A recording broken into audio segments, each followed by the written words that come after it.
Fapte, capitolul 9, începem cu versetul 1. Dar Saul sufla încă amenințare și uciderea împotriva ucenicilor Domnului. S-a dus la marele preot și a cerut scrisori către sinagogile din Damasc că dacă va găsi pe unul umblând pe calea credinței, atât bărbați cât și femei, se aducă legați la Ierusalim. Petru, când s-a apropiat de Damasc, deodată a strălucit o lumină din cer în jurul lui. El a căzut la pământ și a auzit un glas care îi zicea: Saule, Saule, pentru ce mă prigonești? Cine ești tu, Doamne? A răspuns el. Și Domnul a zis: Eu sunt Iisus pe care îl prigonești. Ți-ar fi greu să arunci înapoi cu piciorul într-un țepuș? Tremurând și plin de frică, el a zis: Doamne, ce vrei să fac? Scoală-te, i-a zis Domnul, intră în cetate și ți se va spune ce trebuie să faci. Oamenii care îl însoțeau au rămas încremeniți. Auzeau într-adevăr glasul, dar nu vedeau pe nimeni. Saul s-a sculat de la pământ și măcar că ochii erau deschiși, nu vedea nimic. L-au luat de mâini și l-au dus în Damasc. 3 zile n-a văzut și n-a mâncat, nici n-a băut nimic. În Damasc era un ucenic numit Anania. Domnul i-a zis într-o vedenie: Anania! Iată-mă, Doamne, a răspuns el. Și Domnul i-a zis: Scoală-te, du-te pe ulița care se cheamă Dreaptă și caută în casa lui Iuda pe unul lui Saul, un om din Tas. Căci iată el se roagă. Haideți să luăm un timp fiecare în care să ne înmuiem inima în prezența Domnului. E mai ușor dacă inima e moale de la bun început. Nu va lua atâta timp ca acest cuvânt al lui Dumnezeu să ți-o pătrundă.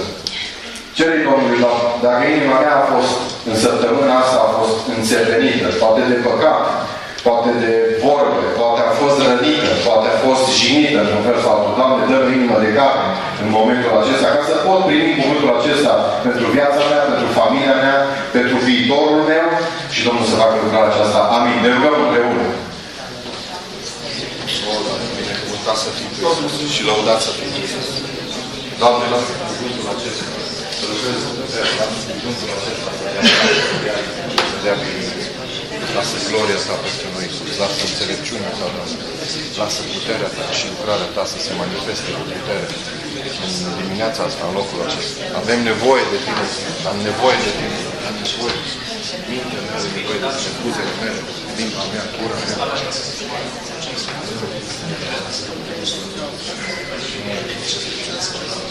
Lasă-ți Dumnezeu Tău să înmoaie orice prezent în locul acesta. Lasă-ți Cuvântul Tău să înmoaie orice suflet prezent în locul acesta, orice trup prezent în locul acesta. În numele Lui Iisus mă rog ca prezența Ta să cuprindă și să inunde fiecare viață din locul acesta. Mă rog ca prezența Ta să ridice, să îmbărbăteze și să dea viață și să aducă pocăință și mântuire în în numele Domnului Iisus Hristos. Amin. Amin. Puteți sta. Binecuvântat să fie Domnul și lăudat să fie numele Domnului. Amin.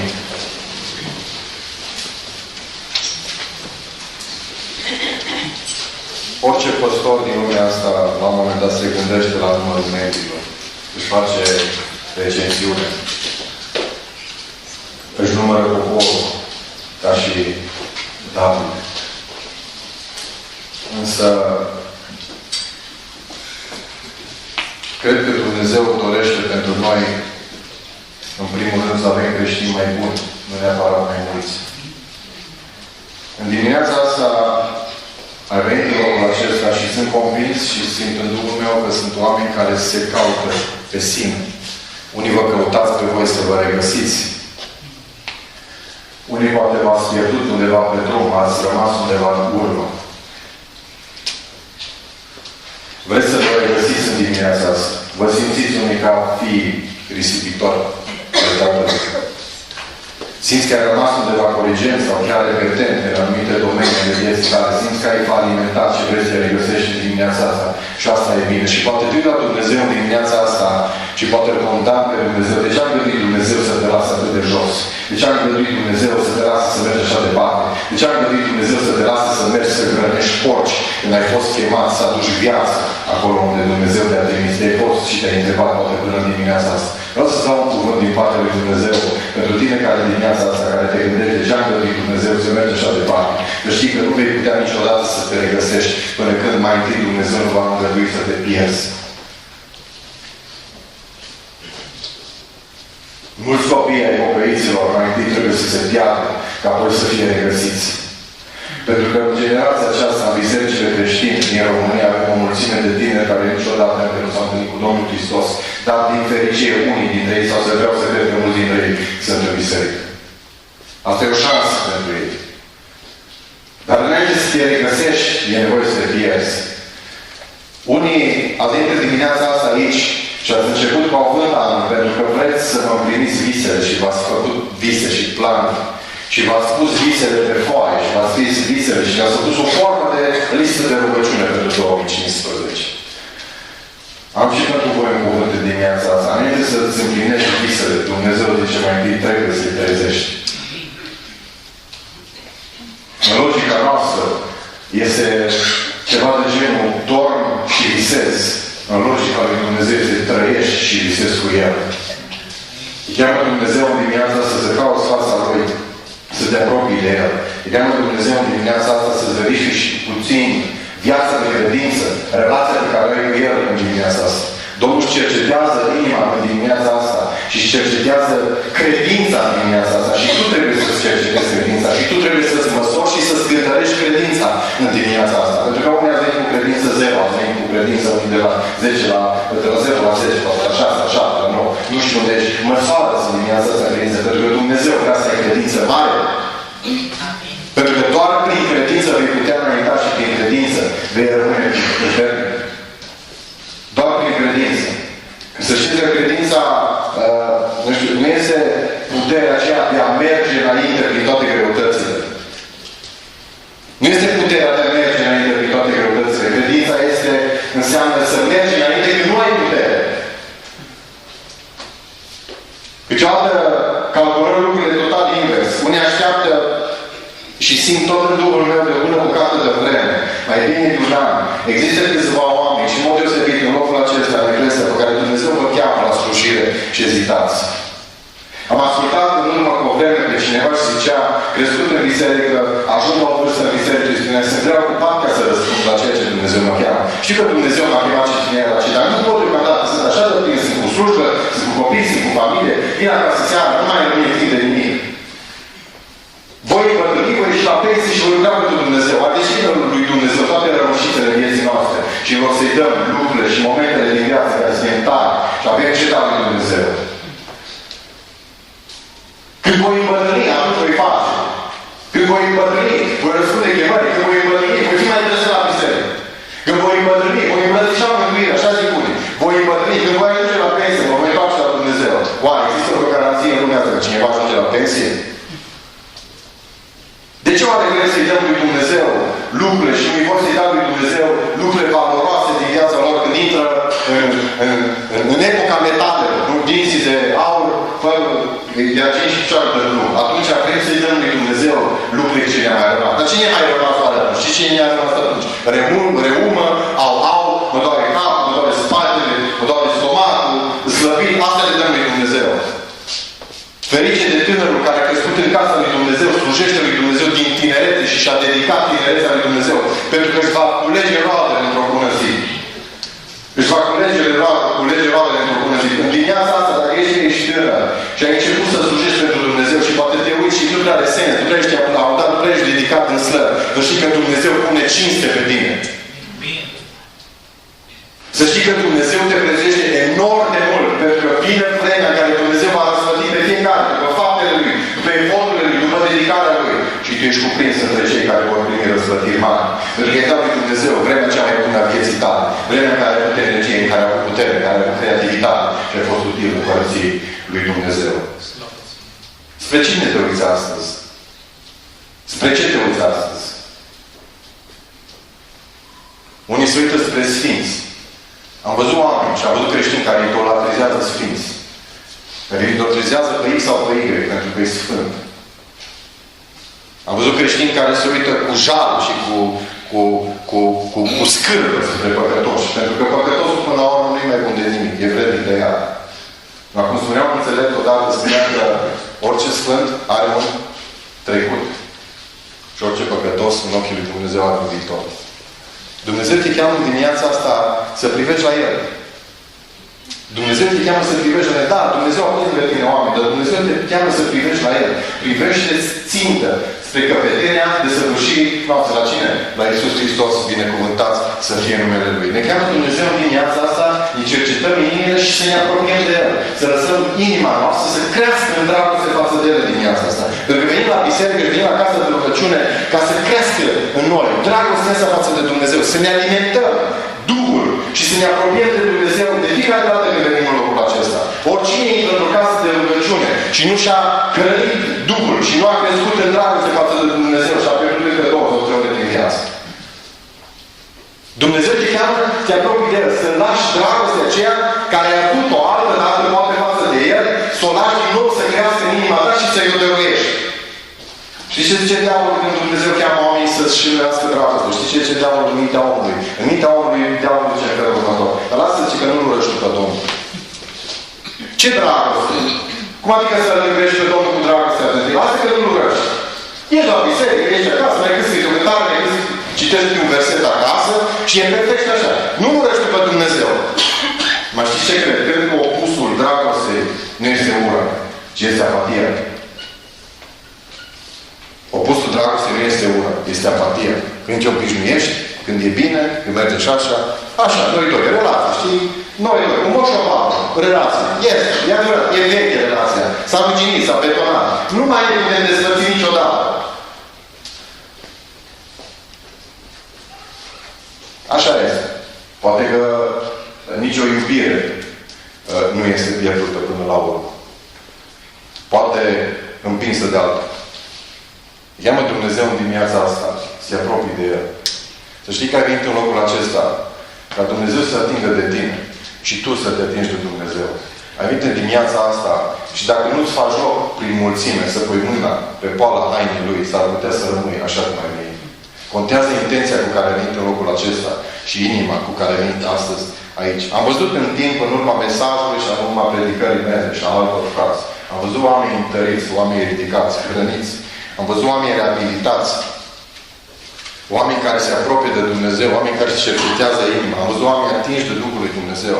Dar am văzut și oameni nemulțumiți. Am văzut oameni care le-am predicat odată și niciodată nu mai vin la biserică, pentru că nu le-a plăcut. Am hotărât în inima mea în urmă cu mai bine de 2 ani. Tot ce primesc de la Duhul lui Dumnezeu voi aduce în sânul bisericii. Pentru că nu mai vreau să fac greșeală, să evit asta. Pentru că m-a costat.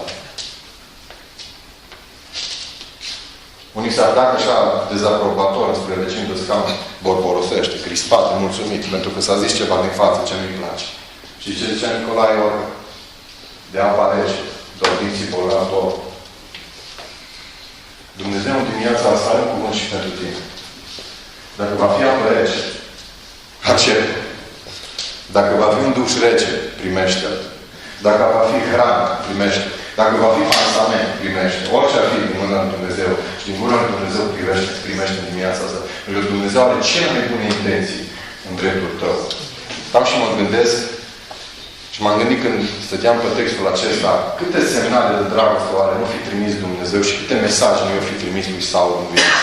De câte ori nu i-o fi spus și nu i-o fi încercat Dumnezeu să-l învelease cumva în dragoste.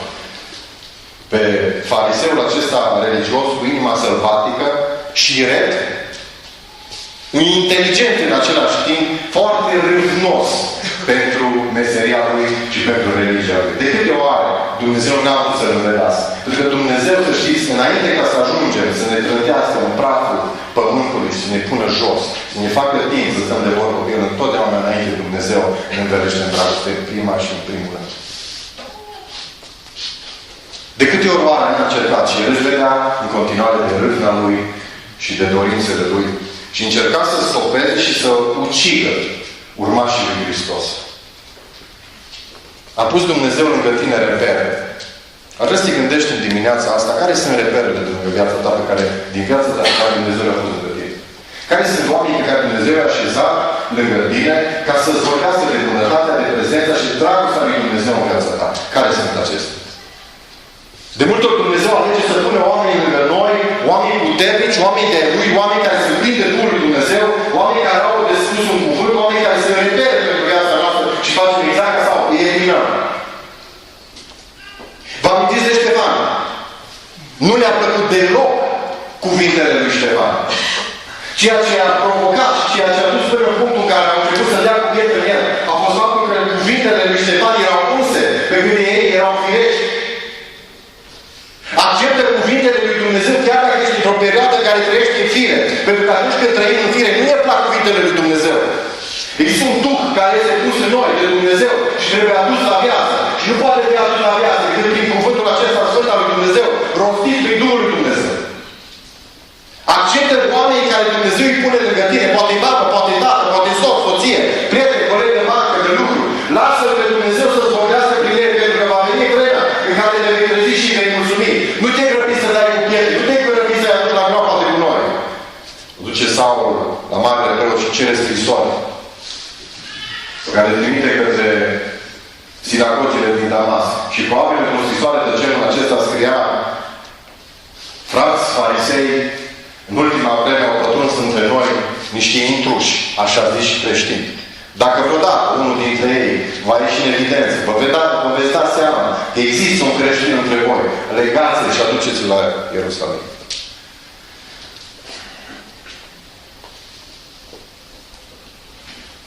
De câte ori oameni am legat ce nu trebuie legat? De câte ori oameni am dat cu pietre în unii și în alții? Ăștia că-s carismatici, ăștia că-s penticostali sau ăștia-s baptiști, nu spun de nimic. De câte ori ne-am dat cu pietre oare în cei care n-aveau gândirea noastră și teologia noastră? De câte ori n-am făcut asta? De câte ori n-am fost ca și ucenicii care au venit într-o zi la Domnul Iisus Hristos foarte revoltați, nervoși chiar. Și i-a spus învățătorule, s-a întâmplat o problemă, o nenorocire cumplită. Ce s-a întâmplat? Păi știți ce s-a întâmplat? Există un grup de oameni care vin și scot demoni în numele tău. Păi nu se poate așa ceva. Nici măcar n-au participat la curse tale. N-au stat lângă tine când ai vindecat, când ai înviat, când ai înmulțit pâini, pești. N-au făcut nimic din toate astea. Noi am stat acolo tot timpul. Noi suntem îndreptățiți să facem asta. Dar ei n-au fost îndreptățiți și nu sunt îndreptățiți. Și Iisus îi moare, le zice în felul următor: cine nu este împotriva noastră, este pentru noi. Lăsați-i. Ne-am obișnuit că cei care nu luptă în felul în care noi luptăm, ne-am obișnuit că cei care nu e sabia, cum noi îi dăm afară, să-i excludem, să ne uităm cu ochi grei, să-i trimitem în ea dacă se poate. Și ce interesant, un lucru care mie mi-a luat destul de mult timp să înțeleg, este că Biserica lui Hristos nu trăiește numai în cultul meu. Mi-a luat destul de mult timp. Am fost mai betonat decât Saul.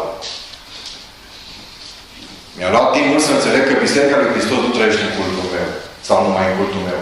Biserica lui Hristos strălucește în diferite culte care proclamă și trăiește în numele Tatălui, al Fiului și al Sfântului Duh. Cred că suntem generația care trebuie să ne deschidem ochii și să înțelegem niște lucruri.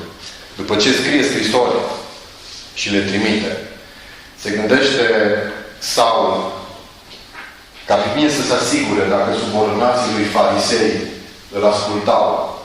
Dacă nu cumva cineva făcea împotriva voinței lui sau lucra sau accepta creștini în sinagogi. Și ce zice Saul? Organizăm rapid o escortă plecând de Damasc. Și oriunde vom prinde pe cineva, ori un fariseu care nu-și face datoria, o să am grijă de el, oriunde vom prinde niște creștini în sinagogi, vom avea grijă de el. Pentru că un creștin în sinagogă însemna un fel de păduche în ca o fura religiei din vremea aceea. Și cei care vor fi prinși acolo vor fi duși la Ierusalim legați, de unde nu vor mai veni niciodată. Doar că excursia aceasta este întreruptă la un moment dat. Nu este întreruptă nici de un mesaj, nu este întreruptă nici de o scrisoare de iubire, este întreruptă de un mesager. Și acesta e Iisus Hristos.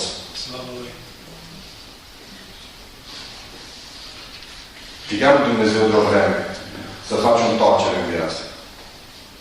Te cheamă Dumnezeu de o vreme să faci o răsucire, o schimbare. Dar poate îți place starea în care ești. Ești mulțumit de situația în care ești. Dumnezeu spune în continuare, fă o întoarcere, pentru că dacă nu faci o întoarcere, va veni Hristos înaintea ta și te va opri la un moment dat.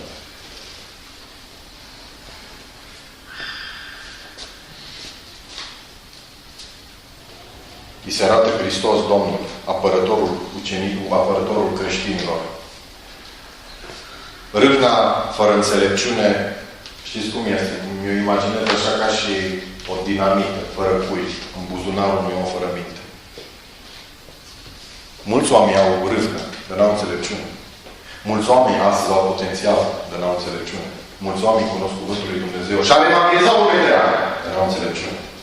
Mulți oameni știu Cuvântul, mulți oameni știu ce este biserica, mulți oameni știu cine este Dumnezeu, dar n-au înțelepciune. Eu cred că am mai spus și altă, la un flacon de râvnă e nevoie de o cisternă de înțelepciune.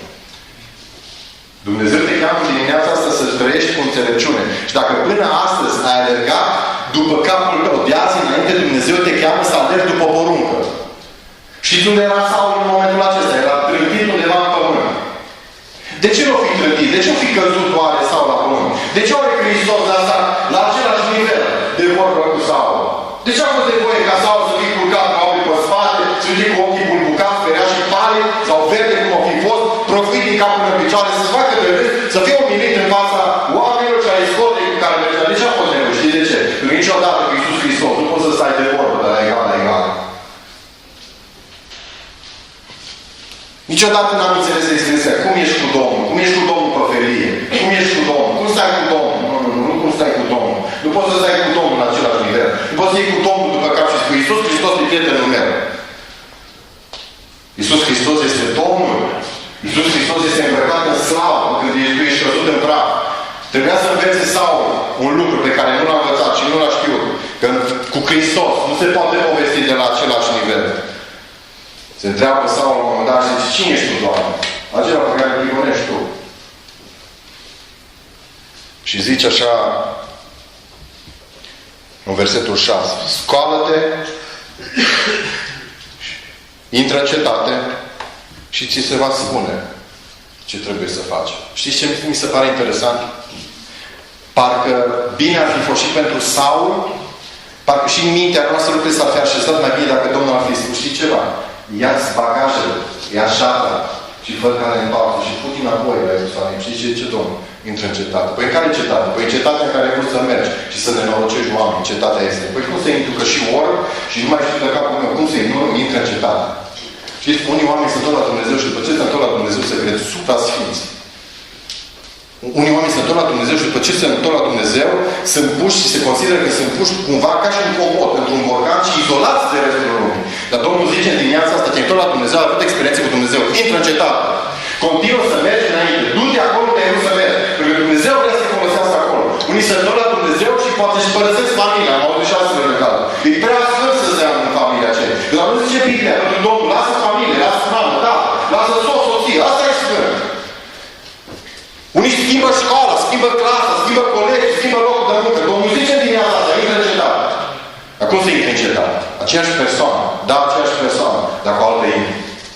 Cu alte interese.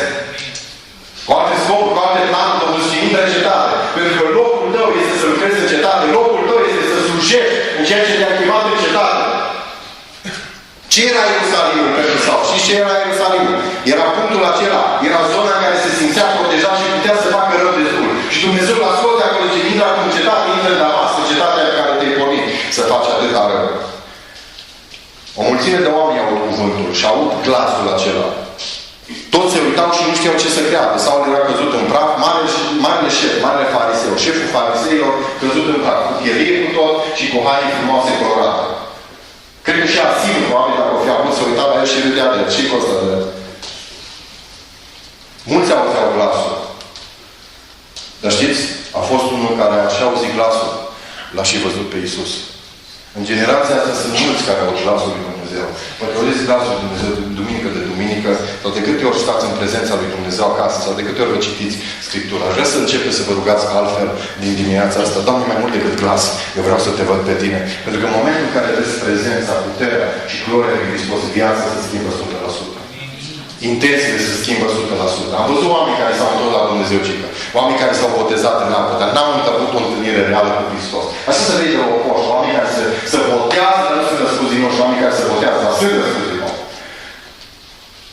Se schimbă viața când auzi și mesaj, se schimbă viața când începi să-L vezi pe Hristos. Aș vrea să te gândești în dimineața asta, poate ca și Saul, poate ca și Balam, Dumnezeu ți-a ieșit înainte la un moment dat și ți-a spus stop, nu mergi mai departe. Cât sunteți în dimineața asta aici, cărora Dumnezeu le-a spus în dimineața stop, nu mergi mai încolo. Dar de fel convins că vei merge mai încolo. Era de fel convins că vei înainta. Era de fel convins că vei ajunge la punctul care ți-ai propus. Era de fel convins că vei duce planul de plinire și Dumnezeu ți-a spus stop. Îngerul Domnului ți-a ieșit în față și a spus stop. Aș vrea să-mi mulțumești și să înveți să înveți, să mulțumești lui Dumnezeu. Și pentru zilele și pentru ocaziile în care spune stop, stop, nu dau nu. De obicei mulțumim lui Dumnezeu când Dumnezeu deschide. De obicei mulțumim lui Dumnezeu când calea liberă. De obicei mulțumim lui Dumnezeu când lucrurile merg pe pozitiv. Atunci mulțumim lui Dumnezeu. Dar vrea să mulțumesc lui Dumnezeu când Dumnezeu spune stop. Mulțumește ca și Saul. Eu cred că Saul, eu cred că Pavel, a avut momente în care s-a dus cuvântul de multe ori pe drumul spre Damasc și a amintit că Dumnezeu a spus stop la o pierdere de nebunia lui. Câte lucruri în viață oare nu par bune omului? Câte nu par bune omului? Și în cele din urmă le duc la moarte. Doamne, dar nu era nicio nenorocire dacă mă lăsai să mă duc înainte.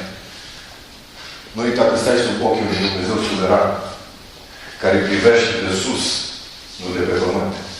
Este un Dumnezeu care umple universul cu prezența Lui și știe ce se întâmplă în momentul acesta aici și ce se întâmplă în mintea ta în momentul acesta, dar știe ce se întâmplă și undeva pe Marte. Și de ce? El este Dumnezeu, lăudat să fie numele Lui. Dacă Dumnezeu te-a blocat, dacă Dumnezeu ți-a spus stop, dacă Dumnezeu te-a oprit, începe să-i mulțumești. Doamne, nu vine să mulțumesc acum. Cum să mulțumesc pentru planul stricat? Cum să mulțumesc pentru planul care nu mi-a ieșit? Cum să spun mulțumesc? Mulțumește, pentru că totdeauna când Dumnezeu închide ușă, are altă deschisă pentru tine. Întotdeauna când Dumnezeu îți oprește un plan, Dumnezeu are alt plan. Întotdeauna când Dumnezeu te blochează, Dumnezeu îți deschide un drum nou. Și e bine să mergi pe drumul pe care Dumnezeu ți-l deschide, ca să nu plângi mai târziu. Deci cuvântul Domnului că 3 zile a stat orb sau n-a mâncat și n-a băut nimic. Dar de ce o are? Stare de șoc, am zice. Dar de ce n-a mâncat nimic? Acum și orb și să nu mănânci nimic.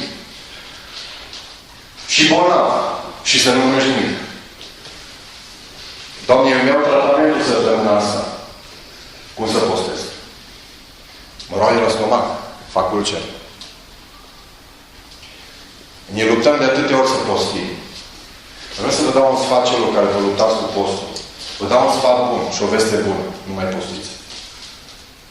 Toți cei care vă chinui să postiți, nu mai postiți.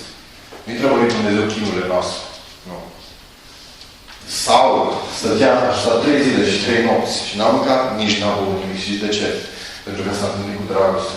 Și dragostea când te întâlnești cu ea, te face să falimentezi total înaintea lui și nu mai contezi deloc decât el. Nu pot posti. Nu, n-am cum. Abia postez până la 12:01. Păi gata, îți terminat.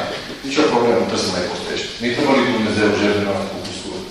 Dumnezeu zice că când vine înaintea mea, când postiți, fața să vă fie senină, să fiți veseli, să fiți bucuroși. Dar cum poți să fii bucuros dacă ești crispat, dacă ești mâncat de ochii de foame, dacă mereu îți calculezi ore, dacă mereu fii la ceas, dacă mereu îți aranjezi cumva timpul ca să treacă cumva, să ți-l umple cumva, ca să mai treacă 5-6 ore de post. Asta nu e post, asta e chin. Asta e jertfă cu gustură. E voie înainte să intri în post. Să-ți asigur că te întâlni cu cel care e dragoste și te-a umplut inima de dragoste din cuvântat să fie numele Lui. Și îți garantez un lucru. Postul devine ușor. Postul devine ușor. Postul negru devine ușor. Nu mai bagi un cartof. Nu ia sare și ulei. Am postit și eu. Ce ai postit? Că purtați-i plină. Ai băut apă. Am postit. 3 zile, 3 nopți. stat și mai mult ca nimic. A stat în prezența lui Hristos. De ce? S-a întâlnit cu dragoste. Poți să duci lucrurile și slujire și ambițiile, dacă vrei spirituale pe care le ai, poți să le duci înainte, după ce ai înțeles și te întâlni cu Cel care este dragostea, binecuvântat să fie numele Lui. Să duce cuvântul Domnului să îndreaptă înspre un ucenic, Anania, și zice cuvântul Domnului, du-te acolo, la adresa aceea și de găsi un om. Ce Anania? Are teologie? Nu. Da, doctorat are. Păi cum să aibă doctorat dacă nu are teologie? Cum nu are, nu știu ce dă teologie, nu. Facultate, nu. Păi ce să avem noi de a face cu ăștia?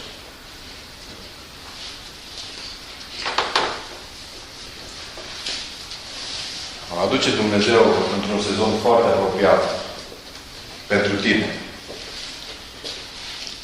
în care va aduce în preajma ta oameni neșcolați, teologic, dar plini de Duhul lui Dumnezeu. Amin. Și o să-ți cadă și ție solzii. Că de atâtea ori ai văzut atâtea lucruri și ai rămas tot cu solzi. Ai rămas de ori, ai rămas de ori. Dar în momentul în care Dumnezeu aduce în preajma ta oameni cu ungere, începi să cadă solzii. Începi să te trezești la realitate, începi să gândești altfel. Avem nevoie de oameni cu ungere, frați și surori. Iubită Biserică, Eclesia, ascultați-mă astăzi. Avem nevoie de oameni cu ungere. Bine să ai și școală, nu zic că nu-i bine. Faceți școli cât e vreți. Până în bătrâniți faceți tot școală. V-am mai zis eu, românii se îngroapă în diplome, oamenii în pământ. Faceți școli câte vreți, dar căutați ungerea lui Dumnezeu. Stați în prezența lui Dumnezeu și căutați ca Dumnezeu să vă dea ungere. Și asta se va întâmpla într-o viață care e înfometată, îndrăgostită și curată. În prezența lui Dumnezeu. Amin. Anania, cum o să-l găsești pe Saul? Bun, adresă ca adresă, numai ca număr, stradă ca stradă. Dar cum o să-l găsești? Poate vor mai fi și alții în casă. De unde să știu acum? Mă duc în casă și întreb, care ești, mă, Saul? N-ai face să vorbim. Du-te și îl vei vedea, va fi un om deosebit între toți ceilalți. Poate toți ceilalți vor sta la masă, poate toți ceilalți vor mânca și vor bea, poate unii vor dormi, sau alții se vor juca, sau vor lucra în curte. Dar vei merge acolo și vei găsi un om care se roagă.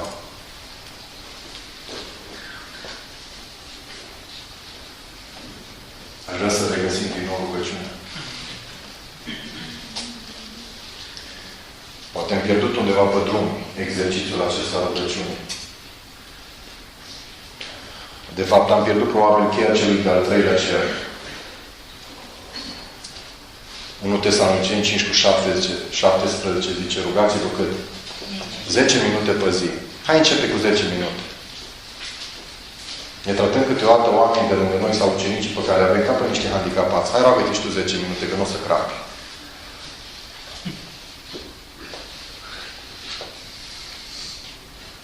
Aduceți-vă contribuția la biserică. Dacă nu-i putem face să aducă 10 ani, aduceți contribuția. Bine și așa. Noi trebuie să învățăm cu oameni și trebuie să-ți înveți familia și trebuie să-ți înveți soția, trebuie să-ți înveți cuvântul exact familia și pe cei din jur, exact ce zice cuvântul. Dacă cuvântul zice rugați-vă neîncetat, tu nu zici rugați-vă 10 minute. Dacă cuvântul zice aduce 10 ani, păi aduce 10 ani de contribuție. Pentru că cel care își va culege roadele și consecințele în care vei trăi, vei fi totul. Și va fi El, cel pe care ai învățat. Și Dumnezeu la un moment dat te va trage la răspundere. Să știți că pe mine sau pe tine, Dumnezeu nu te va trage la răspundere pentru ceea ce au făcut oamenii, pentru ceea ce au făcut cei din casa ta, pentru ceea ce au făcut cei din biserica ta. Dumnezeu te va trage la răspundere pentru ceea ce ai învățat. Tu trebuie să înveți ce zice cuvântul, nu trebuie să înveți folclor. Nu trebuie să înveți ceea ce ai auzit, ceea ce ți se pare. Cumva să-i fraierești cumva, să-ți aducă ceva bani la biserică. Dar are nevoie Dumnezeu de banii noștri oameni. Care condiție? Aduce și veți vedea binecuvântări. Aduce și veți vedea frumusețe. Veți vedea binecuvântare. Veți vedea belșug. Învață oamenii de lângă tine. Oamenii asupra cărora ai influență. Așa cum este cuvântul lui Dumnezeu. Care este neplăcut, chiar dacă doare, așa este. Învață. Învață tânărul. Învață copilul cuvântul Domnului de la început. Și când va fi mare, nu se va bate la acest cuvânt. Dar dacă nu înveți cuvântul și înveți folclor, îți garantez că folclorul tău o să rămână undeva în urmă unde nu să-l bage nimeni în seamă. Pentru că folclorul e folclor, cuvântul e cuvânt. Și rămâne în veci. Binecuvântat să fie numele Lui. Locul rugăciunii e unic în viața creștinului. El e unic. E cheia ce deschide cerul. E mai mult decât cheia ce ai pierdut-o de la gât când erai copil. E mai mult decât cheia ce ai uitat-o pe birou, nu știu, sau ai pierdut-o în dimineața asta. E mai mult decât asta. Cheia rugăciunii este cea care deschide cerul și care te duce în prezența lui Dumnezeu. Vreau în dimineața asta să te gândești puțin. Poate le ai pe toate din punct de vedere spiritual. Le știi, ești talentat, te descurci, dar rugăciunea. Dacă ai fost deposedat de Duhul de rugăciune, vreau să spun un lucru și aș vrea să fii foarte atent în dimineața asta. Dacă ai fost deposedat de Duhul de rugăciune, în dimineața asta fără tot posibil să intri înapoi într-un Duh de rugăciune, de reverență și închinare înaintea lui Dumnezeu. Pentru că rugăciunea nu poate fi înlocuită de nimic.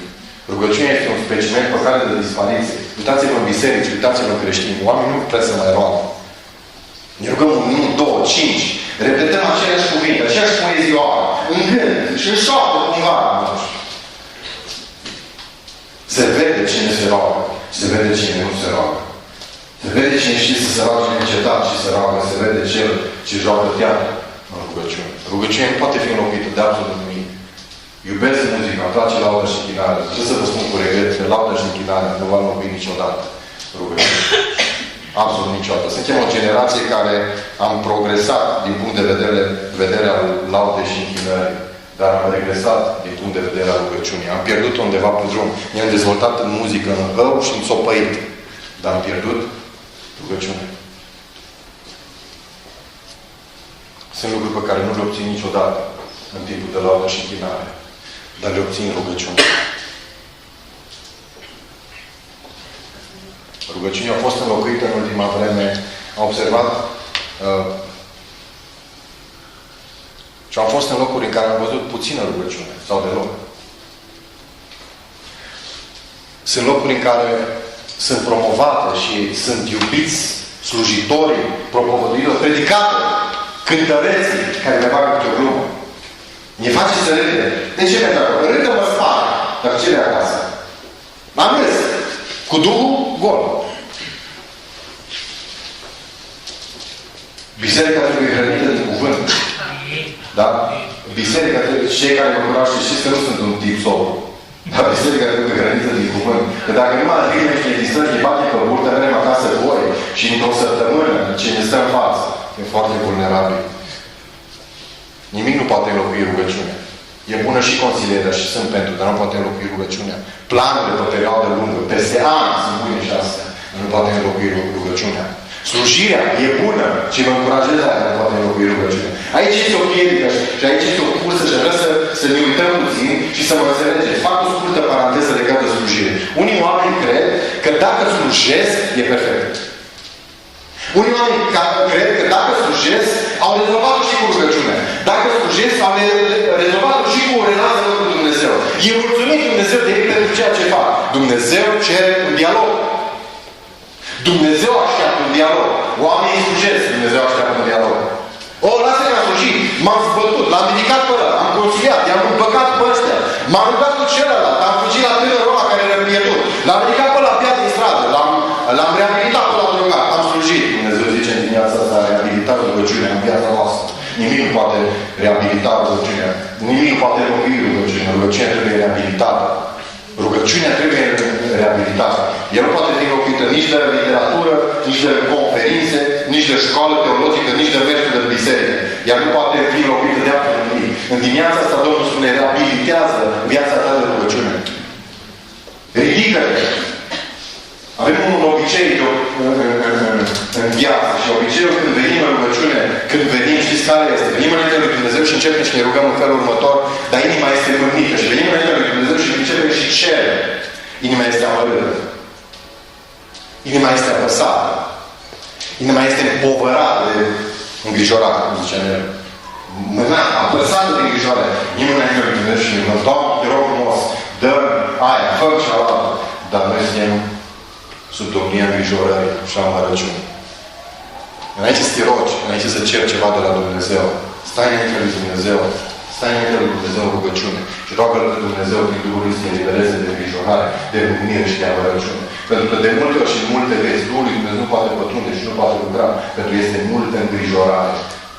Îngrijorarea este un zid în fața soluțiilor și în fața lucrărilor lui Dumnezeu pe care Dumnezeu e gata să le reverse pe viața ta. Dar pentru că ești îngrijorat, lucrurile nu mai încheiază. E speriat. Lucruri grele. Cine știe ce va fi? Cum o să fie o altă Dumnezeu nu poate lucra? Ne rugăm, Doamne, păzește, Doamne, protește. Și se întâmplă poate uneori tot felul de lucruri, dar Dumnezeu se uită în viață și ești plin de îngrijorare. Ești plin de amărăciune. Nu poți să intri în viața ta. Nu poți să intervii, nu poți să lucrezi, nu poți să-ți dau. Prin rugăciune, Dumnezeu poate să mărture inima de mâhnire și de îngrijorare. Prin rugăciune, știți ce se întâmplă? Ajungi și vom prinde astăzi acest duh al rugăciunii. Amin. Vom ajunge în perimetrul acesta în care vom sta înainte de Dumnezeu unde vom ruga, Doamne, dă-mi duh de rugăciune. Le-am, îți bun eu la cântat, îți bun la predicat, îți bun la consiliat, îți bun la cerut bani, îți bun la... Dar nu am rugăciune. Am pierdut Duhul de rugăciune. E undeva în urmă. N-am vorbit, n-am rugat pe Dumnezeu. Sau am stat, m-am rugat pe Dumnezeu. I-am spus tot ce m-am spus, după care m-am ridicat și am plecat.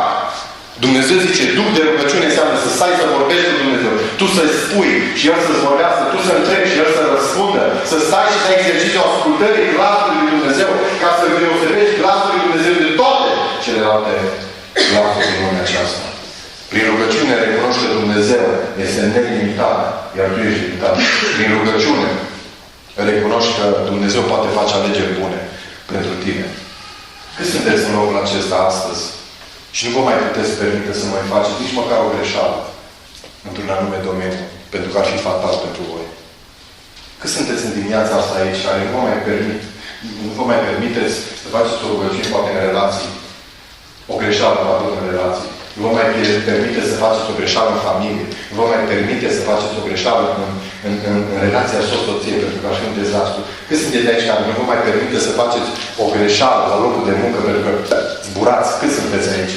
Și cum se va întâmpla asta? Cum zice cuvântul lui Dumnezeu, când vei începe să-L recunoști pe Domnul în toate căile tale. Ce înseamnă să-L recunoști? Știți ce înseamnă să recunoști? Să recunoști că numai El te poate reabilita. Să recunoști și să apelezi la puterea Lui, că numai El te mai poate ridica și te mai poate tări și mai poate face ceva, să ia lucrurile de la zero și să zidească ceva.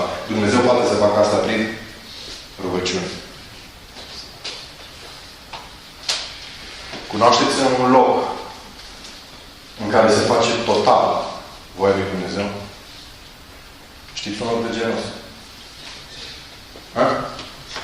În cer. Și că prin rugăciune tu ai putere să ceri de la Dumnezeu ca voia Lui să se facă precum în cer, așa și în casa ta. Știi de ce merg lucrurile strâu? Știi de ce stai mereu cu stângul dreptul? Știi de ce calci mereu strâu? Pentru că voia lui Dumnezeu încă e în cer pentru tine.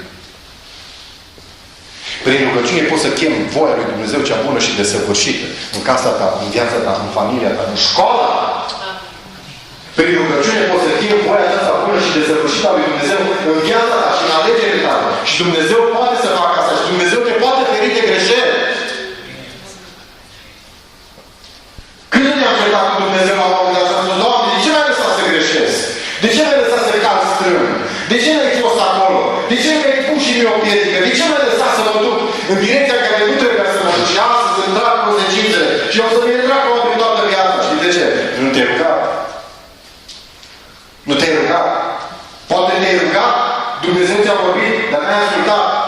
Crezi că Dumnezeu îngăduie și dorește cu tot din adinsul, să te împică pe tine de o greșeală, să-ți faci cumva capul. Ca apoi să zică, vezi? Vezi? Nu ți-am spus eu să-ți faci capul. Crezi că Dumnezeu se amuză pe seama noastră, pe seama copiilor lui nu.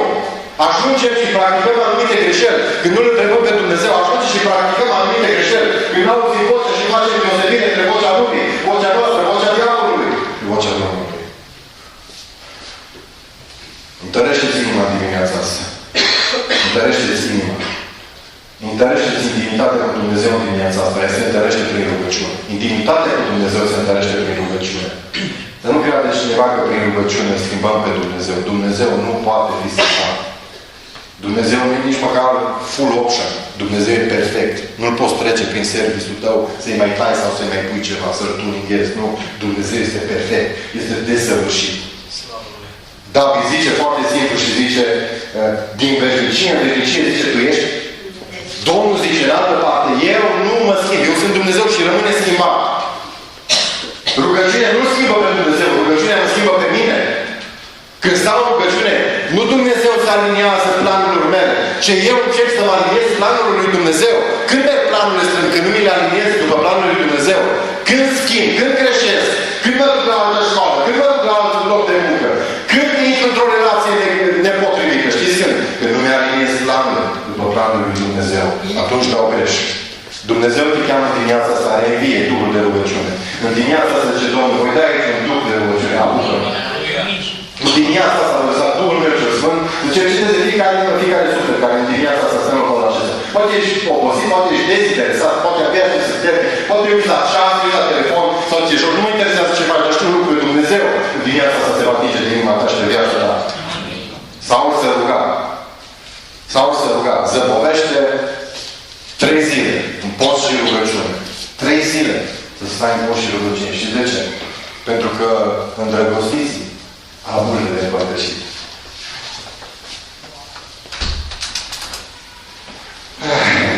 Cum respirați un aer de acolo.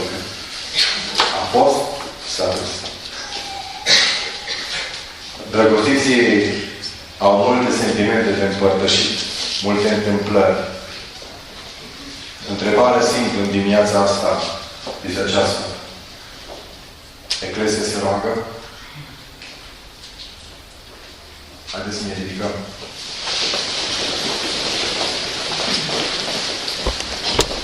Întrebarea este simplă în dimineața asta. Eclesia se roagă?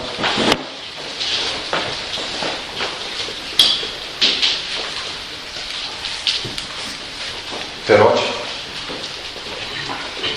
Atâtea lucruri avem de cerut din mâna lui Dumnezeu. Așa multe am vrea. Am vrea să se întâmple sub formă de telepatie, dacă e posibil, în momentul în care mă gândesc să se și întâmple. De ce? Pentru că pe tine te cheamă, spune cum te cheamă. Există o regulă spirituală. Vrei să pui mâna pe binecuvântare, roagă-te. Vrei să fii păzit în ziua cea rea, roagă-te. Vrei ca Domnul să meargă cu tine în alegerile tale, roagă-te. Vrei ca Domnul să treacă cu tine prin valea umbrei morții, roagă-te. Vrei ca Domnul să meargă cu tine prin ape și prin foc, roagă-te. Dar așa puțin îi fac asta. Ne uităm la creștini astăzi. Știți cum arată creștinismul nostru de astăzi? Arată ca și barca aceea, care Iisus Hristos le-a spus, aruncați mreja în partea dreaptă. Și au prins 153 de pești. Așa arată creștinismul nostru. Niște creștini ocupați cu scoaterea peștilor. Niște creștini preocupați cum să prindă cât mai mulți pești în lumea aceasta și să obțină cât mai mult din marea vieții. A existat unul singur care stă de pana asta de haine. S-a aruncat în mare și a alergat spre mal. Pentru că pe mal era Iisus Hristos. Poate faci parte din ucenici. Ești tu ca ucenici. Cât mai mult să scot din mare? 153. Să se rupă mreșile, dar să văd pești. E mult 153. Haideți să ajutați, mai chem și pe alții. Dacă zice și te provoacă păstorul sau cineva, cheamă oameni la biserică weekend. Dar dacă e vorba de pești, e chiar să te ajute la pești. Câți oare nu v-ați rugat pentru binecuvântări în 2015? Câți oare nu le-ați venit în 2014 și astăzi stați liniștiți, poate duminică dimineața acasă, poate în timpul de rugăciune al bisericii stați acasă. De ce aveți pești? Aveți ceea ce ați vrut să aveți. Câți oare mai notă pe mal spre Hristos? Nu uita că în Hristos ai toate lucrurile pe deplin. Cum să ai toate lucrurile pe deplin? Pentru că am 153 de pești în barcă. Cum să am toate lucrurile pe deplin în Hristos? Și ce găsește Petru? Pe mal? Pește la grătare. În Hristos am și pești. Dar am pești cum nu iau ceilalți. Peștii mei sunt prăjiți. Ei încă se chinuie să-i scoată. Ce alegi în dimineața asta? Peștii sau malul? Peștii sau pe Hristos?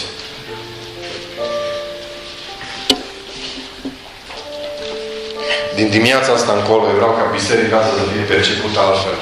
Nu mă duc la Eclesia pentru că se cântă. Nu mă duc la Eclesia pentru că se roagă. Nu pentru că predică. Eu mă duc la Eclesia pentru că acolo oamenii sparg ceva în rugăciune. Eu de-aia mă duc la Eclesia. Acolo e prezența lui Dumnezeu. Pentru că când se roagă la ea, nu mai rămâne nimic la fel. Se schimbă lucrurile. Duhul lui Dumnezeu începe și lucrează. Dacă ești bolnav, intri bolnav, ești vindecat. Dacă ești mort în păcatele tale, ești vorbit și plin de viață. De ce? În urma rugăciunii. Ia-mă Dumnezeu în dimineața asta să cauți fața Lui, caută prezența Lui, lasă pești, lasă lumea, lasă ce fac ceilalți creștini, lasă starea căldicică, lasă faptul că slujești. Nu asta e cel mai important, cel mai important lucru în viața ta este Hristos. Și poți intra în intimitate cu El doar prin rugăciune. Ești aici în dimineața ta, vreau să-ți pleci capul acolo unde vreau să te gândești unde sau de câtă vreme ai pierdut acest duh de rugăciune undeva rămas pe drum. Du-te în casa respectivă, pe strada respectivă și vei găsi un om pe numele de Saul care se roagă. Cum te numesc pe tine oameni? Cum te găsesc pe tine oameni? Cum te numesc pe tine oameni? Cum te deosebești față de ceilalți oameni? Poți să te deosebească lumea, poate să te deosebească familia sau biserica de ceilalți oameni prin faptul că tu ești acela care întotdeauna ai un duh de rugăciune peste viața ta, poate să te deosebească lumea de ceilalți prin faptul că dacă stați 10 creștini în un pat bolnav, există doar un singur care se roagă și acela ești tu, du-te acolo să vei găsi un om care se roagă. Și acela dimineața asta Dumnezeu și ești tu.